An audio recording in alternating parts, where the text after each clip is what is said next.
రాముకి బొమ్మలంటే పిచ్చి. ఒకరోజు సంతలో ఒక పాత జోకర్ బొమ్మను కొనుక్కొచ్చాడు.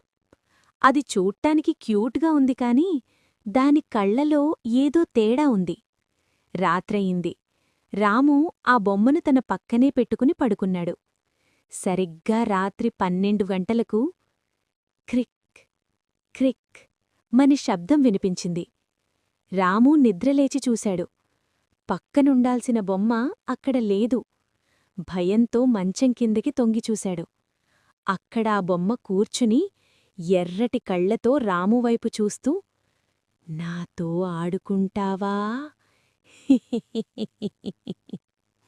అని నవ్వింది. రాము భయంతో అరిచాడు. కళ్ళు తెరిచి చూస్తే అదంతా కల. కాని తన చేతిలో ఆ జోకర్ బొమ్మ నిజంగానే ఉంది.